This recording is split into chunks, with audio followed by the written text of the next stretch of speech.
Haleluya, puji nama Bapa kita Tuhan Yesus Kristus. Dan selamat malam kepada Bapak Ibu Saudara semua yang dicinta, disayang, diberkati sama Tuhan. Rabu malam hari ini tanggal 11 Desember 2024. Terus waktu berjalan makin mendekati tanggal yang terakhir, berarti tinggal 20 hari lagi kita sama-sama akan tutup tahun di bulan yang terakhir tahun 2024 ini. Dan segera kita memasuki tahun yang baru, dan kita akan katakan goodbye untuk 2024. Berarti semuanya akan berakhir. Di dunia ini tidak ada yang kekal Bapak Ibu. Usia kita juga tidak ada yang kekal. Kita semua makin hari usia makin lanjut. Dari sejak lahir kita makin menjauhi dari titik awal, tapi mendekati titik akhir. Berarti pula makin mendekati kedatangan dari Tuhan Yesus. Selalu saya katakan makin mendekati kedatangan Tuhan Yesus, supaya Bapak Ibu bersama saya makin mempersiapkan diri, berbenah diri, berdandan untuk berjumpa dengan Bapa kita Yesus Kristus. Mempersiapkan diri, karena Tuhan kita adalah Tuhan yang Maha Kudus. Tuhan kita adalah Maha Mulia, Maha Agung, Maha Sempurna. Supaya kita mempersiapkan dengan pakaian pesta, jubah rohani kita perbaiki dengan Roh Kudus dan firman Tuhan. Akan menuntun hidup kita berjalan di jalannya Tuhan. Hidup menyenangkan hati Tuhan Yesus. Amin. Saya Pastor Yakob Rahmat. Pada malam hari akan menyanyikan pujian ini. Itulah Yesus Juru Selamatku. Di dalam buku Tabernakel Glory nomor 128. Saya cinta Tuhan Yesus. Tidak ada pribadi lain dalam hidup kita, hanya Yesus sebagai pusat di atas segala-galanya. Yesus sebagai sentral hidup kita. Fokus kita hanya kepada Dia, Yesus. Kalau kita fokus kepada Tuhan, semuanya Tuhan akan campur tangan. Karena Dia yang menciptakan segala-galanya. Ku dapat satu harta yang teramat mulia dan sempurna. Yesus teramat mulia, sempurna. Tak ada lain permata sama seperti dengan Dialah Yesus. Amin, amin. Sudah ku jalan mencari kesanalah dan kemari, ada lawan seperti Dia, Yesus. Amin, haleluya. Itulah Yesus, Engkaulah Juru Selamatku. Amin, haleluya. Harta itulah Yesus, Engkaulah kehidupanku. Amin, haleluya. Telah lama ku berjalan dengan ini harta. Amin, haleluya. Telah Dia memancarkan selalu di hatiku. Amin, haleluya. Tapi sekarang ku belum melihat Dia. Dialah Yesus yang amat termulia. Sebab dosaku, aku hidup masih di dalam dunia. Haleluya. Itulah Yesus, Engkaulah Juru Selamatku. Amin, haleluya. Harta itulah yang sempurna Yesus, Engkaulah kehidupanku. Haleluya. Sekarang hilang dosa dan mataku terbuka untuk Engkau Yesus. Amin. Haleluya. Kini ku sekarang mendapat harta termulia. Sekarang telah aku kaya di dalam Dia. Haleluya. Siapa saudara yang mau mencari Dia, bukalah hatimu dan percayalah kepada Dialah Yesus, karena Dialah satu-satunya Tuhan dan Juru Selamat. Amin. Haleluya.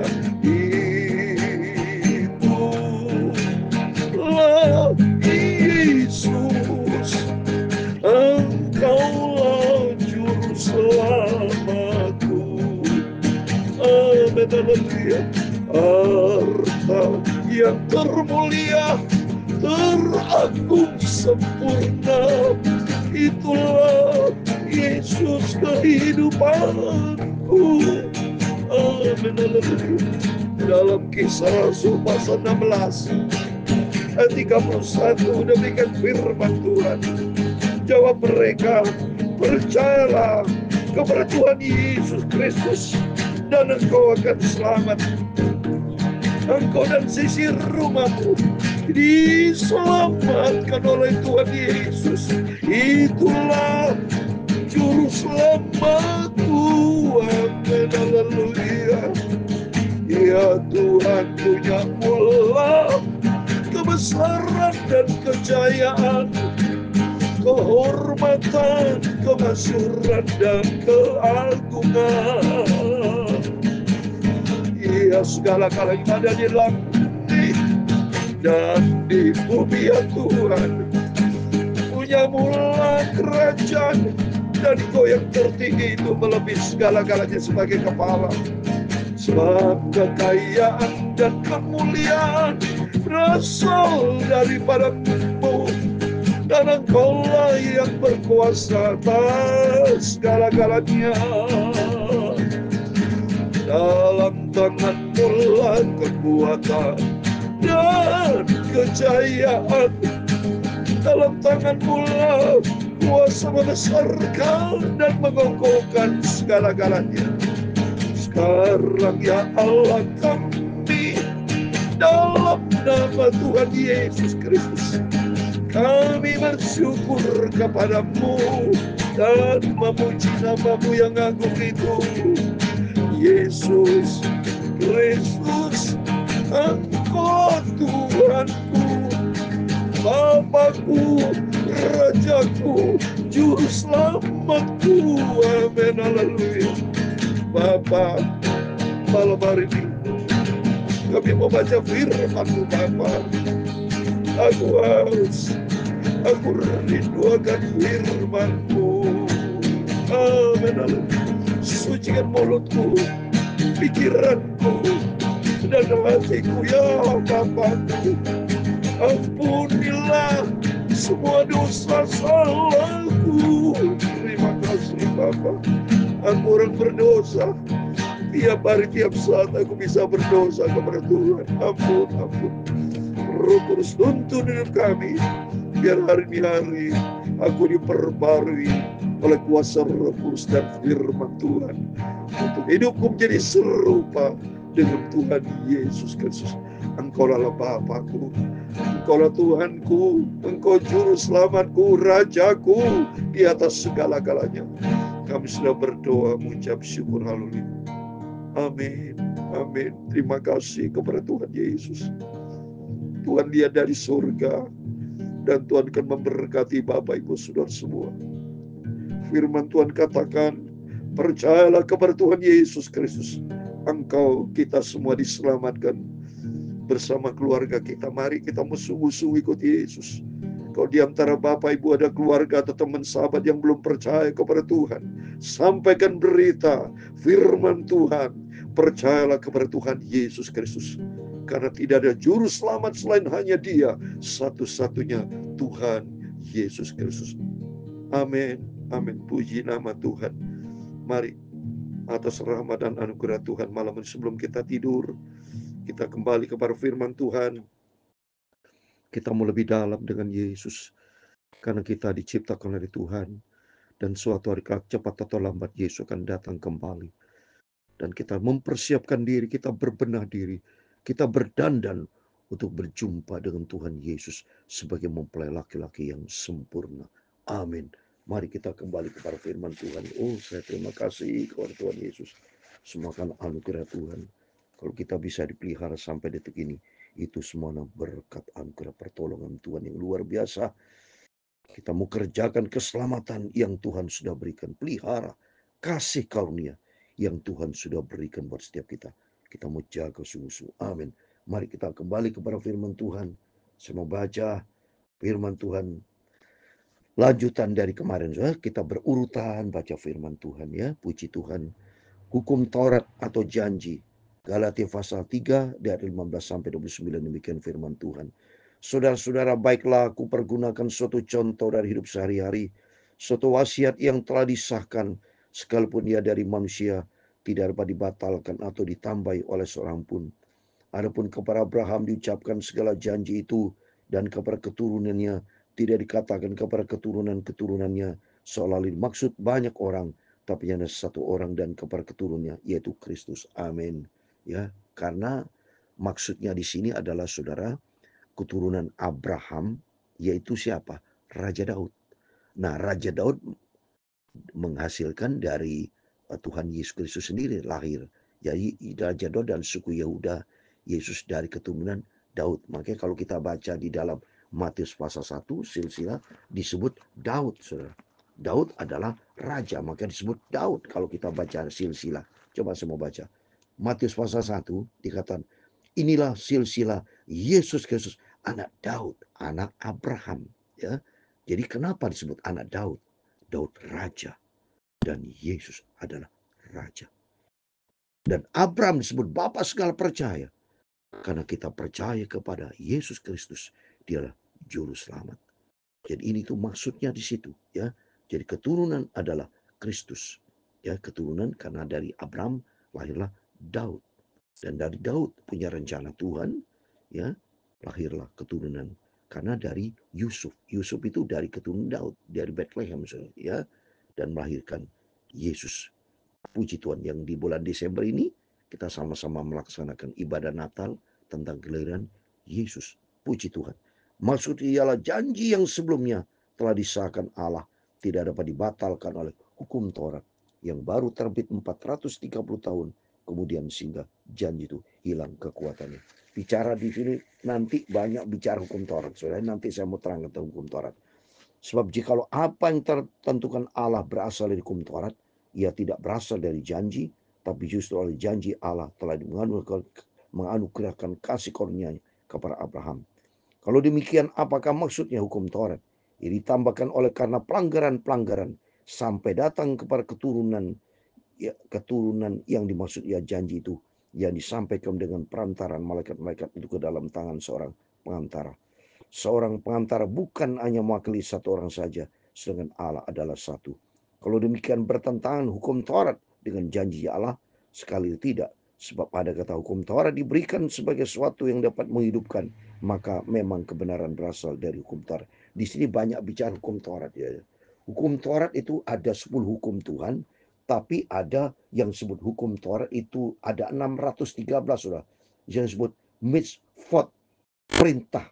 Ya, di mana ada terdiri dari dua, saudara ya. Ada 248 mitzvot positif, ya. Jadi totalnya 613. Itu tertulis di dalam kitab Kejadian sampai Ulangan. Itu kita sebut kitab Pentateuch. Ada 5 kitab. Kitab Kejadian, kitab Keluaran, Imamat, Bilangan, Ulangan. Saudara. Semua mencakup ada 613 perintah tradisi orang Yahudi, saudara. Di dalamnya ada seluruh hukum perintah Tuhan, dan semua total itu 613 terdiri dari 248 mitzvot positif dan 365 mitzvot larangan, ya. Mitzvot law tause, perintah yang melarang seorang untuk melakukan suatu angka itu sesuai dengan jumlah hari di dalam setahun, saudara. Nah, contoh-contoh ya, supaya Bapak jelas ya, salah satu contoh ya, yang tergolong di dalam 248 perintah positif atau mitzvot AC, itu salah satu yang pertama. Percaya kepada Tuhan, akulah Tuhan Allahmu yang telah membawa kamu keluar dari tanah Mesir. Seperti di dalam kitab Keluaran pasal 20 ayat yang kedua, saudara. Ya, terus hormati hari Sabat supaya kamu pada waktu hari Sabat beristirahat, tidak boleh bekerja. Itu tergolong di dalam aturan 248 perintah yang harus dilakukan, perintah positif. Nah, sekarang kalau masuk di dalam contoh 365 perintah larangan mitzvot, itu contohnya jangan menyembah berhala, jangan ada padamu Allah lain, ya. Terus jangan mencuri, ya. Terus jangan bersaksi palsu. Nah, semua itu masuk banyak aturan-aturan, saudara, ya. Jadi saya tidak kupas di sini. Bapak Ibu bisa baca di kitab Kejadian sampai Ulangan, itu total di dalam aturan hukum Taurat 613 tradisi Yahudi, ya. Itu hukum Taurat. Jadi karena melakukan hukum Taurat itu, kalau tidak melakukannya maka ada kutukan, ya. Semua gugur, saudara. Tapi saat ini sudah saya katakan kemarin bahwa kita mendapatkan kasih karunia. Jadi kita tidak hidup di dalam kutub Taurat, hukum Taurat, tapi kita di dalam kasih karunia Tuhan, di dalam janji iman kepada Tuhan Yesus Kristus. Tapi kitab suci telah mengurung segala sesuatu di bawah kekuasaan dosa, supaya oleh karena iman dalam Yesus Kristus jantung diberikan kepada mereka yang percaya ini. Jadi saat ini kita hanya oleh rahmat dan anugerah Tuhan Yesus turun ke dalam dunia sebagai bayi yang kudus, dan melalui Yesus Kristus kita percaya beriman kepada dia Yesus, dan adanya Yesus pada usia 33 tahun, saudara, ya, dia mati di atas kayu salib untuk menanggung dosa manusia, sehingga meniadakan hukum Taurat, arti menggenapi hukum Taurat, ya. Jadi Yesus Kristus adalah menggenapi hukum Taurat, sehingga kita tidak di bawah hukum Taurat, tapi di bawah kasih karunia melalui Yesus Kristus. Sebelum iman itu datang, kita berada di bawah pengawalan hukum Taurat. Nah, ini sebelum iman. Jadi sebelum iman kita kepada Yesus, kita di bawah hukum Taurat. Dan dikurung sampai iman itu dinyatakan, dikurung sampai kedatangan Yesus Kristus, ya. Jadi hukum Taurat adalah penuntun bagi kita sampai Kristus datang, supaya kita dibenarkan, kan menjadi awal tuntun, ya, bangsa Israel terus tuntun sampai kepada kehadiran Yesus Mesias datang. Jadi sebelum Yesus turun, ya, manusia diatur oleh hukum Taurat. Tapi setelah Yesus turun, penggenapan Taurat, jadi manusia kita tidak tunduk kepada hukum Taurat, tapi tunduk kepada kasih karunia Tuhan. Tapi di dalam kasih karunia Tuhan itu sama, saudara, di dalamnya tidak boleh mencuri, tidak boleh berzina, ya, tidak boleh menyembah kepada patung, berhala, itu tetap berlaku karena di bawah Yesus Kristus kasih karunia Tuhan, taat kepada firman Allah. Sekarang iman itu telah datang, karena itu kita tidak berada lagi di bawah pengawasan penuntun hukum Taurat itu, sebab kami semua adalah anak-anak Allah karena iman di dalam Yesus. Amin. Jadi sentral kita bukan kepada hukum Taurat, sentral kita kepada Yesus pribadinya langsung, pencipta langsung, Allah yang Maha Kuasa, pencipta juru selamat segala-galanya, ya. Karena kamu semua yang ada dibaptis dalam Kristus telah mengenangkan Kristus. Dalam hal ini tidak ada orang Yahudi atau orang Yunani, tidak ada hamba atau orang merdeka, tidak laki atau perempuan, karena kamu semua adalah satu di dalam Kristus Yesus. Semua kita bersaudara, Bapak Ibu semua kita menjadi satu di dalam Kristus, ya. Kita memiliki kehidupan yang sama, serupa dengan Kristus, ya. Dan jikalau kamu adalah milik Kristus, kamu juga adalah keturunan Abraham dan berhak menerima janji. Keturunan Abraham siapa? Itu adalah Kristus. Kita berhak menerima janji Tuhan. Oleh itu mari kita mau setia sama Tuhan. Komitmen kita di bulan yang terakhir Desember, ya, supaya Bapak Ibu lebih sungguh dengan Tuhan, mempersiapkan diri berdandan untuk suatu berjumpa dengan Yesus. Kita rindu berjumpa dengan Yesus, karena tidak pribadi lain, juru selamat kita hanya Yesus Kristus. Itulah Yesus, amin, haleluya, juru selamatku, amin, haleluya. Harta itulah Yesus, harta yang mulia, ialah kehidupan Tuhan memberkati engkau dan melindungi engkau. Tuhan menyinari engkau dengan wajah-Nya dan memberi engkau kasih karunia. Tuhan menghadapkan wajah-Nya kepadamu dan memberi engkau damai sejahtera. Bapa kami yang di surga, dikuduskanlah namamu, datanglah kerajaan-Mu, jadilah kehendak di bumi seperti di surga. Berikanlah kami pada hari ini makanan kami yang secukupnya, dan ampunilah kami akan kesalahan kami, seperti kami juga mengampuni orang bersalah kepada kami. Dan jangan membawa kami ke dalam pencobaan, tetapi lepaskanlah kami dari orang jahat, karena Engkau-lah yang mempunyai kerajaan dan kuasa dan kemuliaan sampai selama-lamanya. Amin. Tuhan memberkati kita semua. Selamat malam. Sebelum berbaring, Bapak Ibu berjaga dan berdoa, makin dekat dengan Yesus. Jadikan Yesus sebagai sentral pusat di atas segala-galanya. Karena kita beriman hanya kepada Yesus, dan kita tidak dibawa kutuk hukum Taurat, tapi kita dibawa kasih karunia karena sentral kita Tuhan Yesus Kristus. Amin. Tuhan memberkati kita semua. Tuhan bersama kita, Immanuel. Amin. Puji Tuhan.